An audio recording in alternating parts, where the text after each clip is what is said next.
Today is Thursday, January the 2nd, 2025. And yesterday I posted this video, January 1st, when you need a resolution, with this challenge to share the video with Trump supporters. And also this particular post where in the links I asked these questions. Why don't people file these kinds of complaints against the courts? Really consider all sides of this question. What is the function of the justice system? Is that the same as the judicial system? And then if Fani Willis was able to prosecute a judge and win as a young attorney and still continue to work and ultimately be appointed to the role of district attorney, what does that mean to you? Why might this have occurred? What are you afraid of?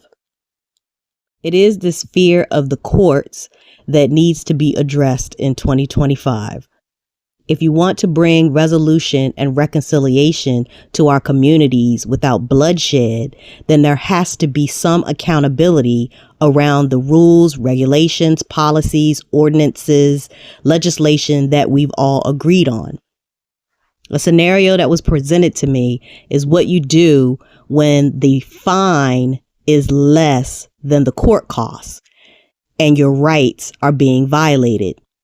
Do you go to court to win the just cause, or do you simply pay the fine to avoid the additional costs of the court fees? And it's a legitimate question and helps to bring some clarity around the stranglehold of the monetary and economic systems.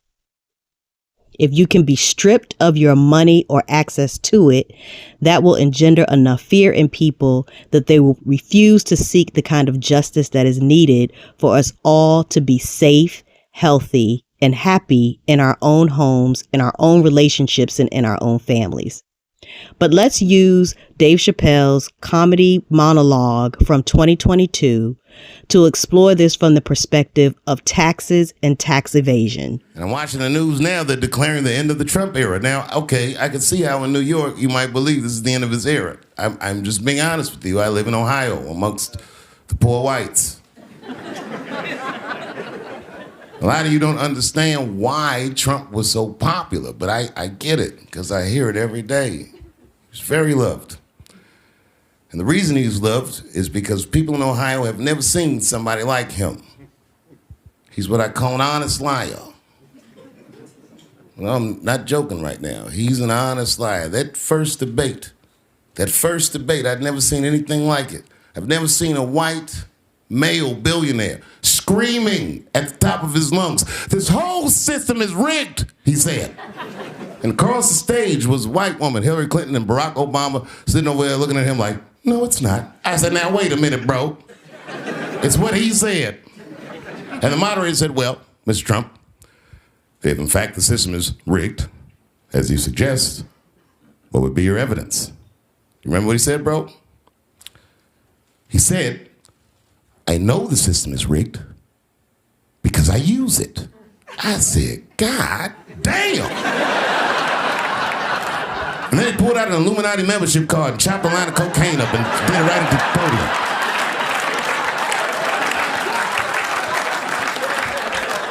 No one ever heard someone say something that true. And then Hillary Clinton tried to punch him in the taxes. She said, "This man doesn't pay his taxes." He shot right back. "That makes me smart."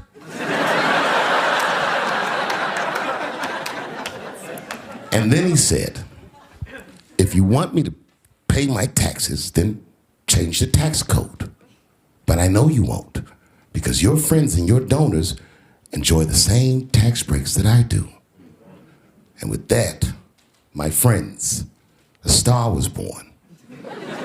No one had ever seen anything like that. No one had ever seen somebody come from inside of that house, outside, and tell all the commoners, "We are doing everything that you think we are doing," inside of that house. They just went right back in the house and started playing the game again. Read through this and then give yourself permission to say, this makes absolutely no sense whatsoever. Why do people even need to file taxes when you pay taxes through your payroll deductions all year?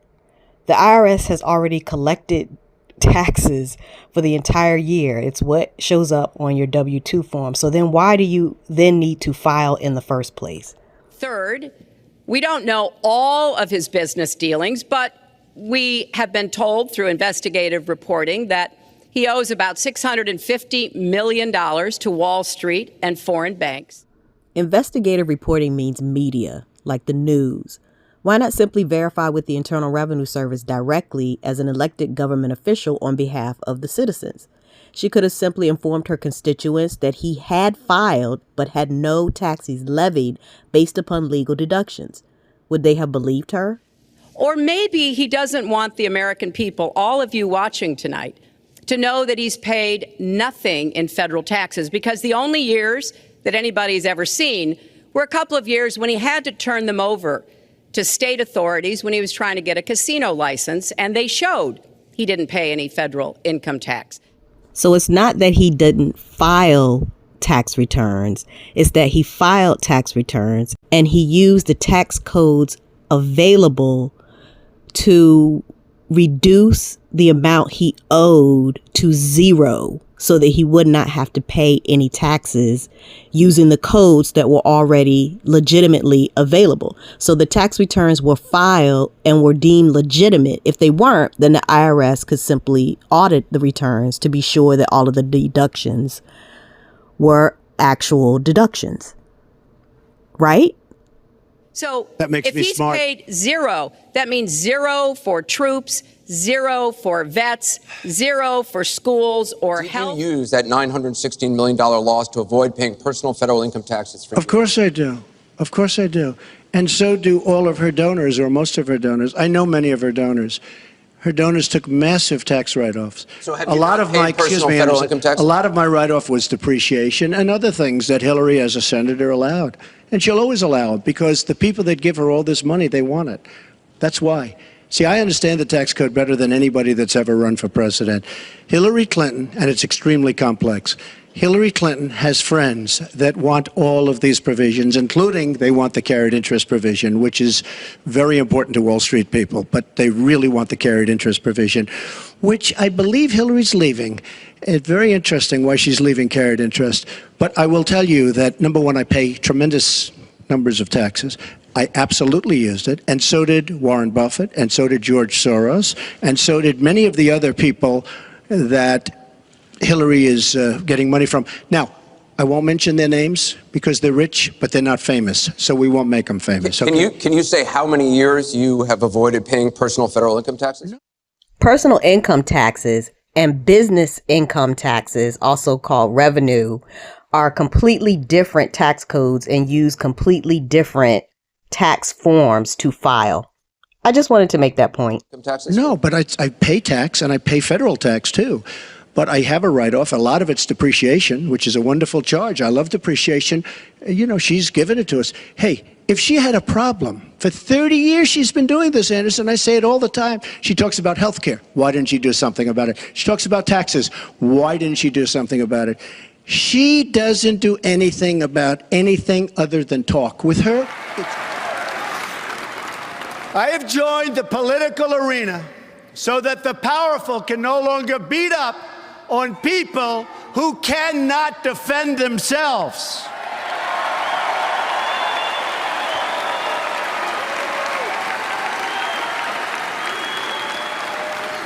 Nobody knows the system better than me.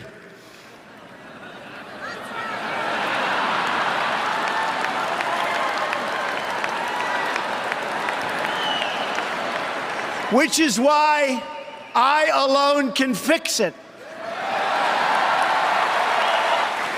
I have seen firsthand how the system is rigged against our citizens' biggest single issue, trade deals that strip our country of its jobs and strip us of our wealth as a country.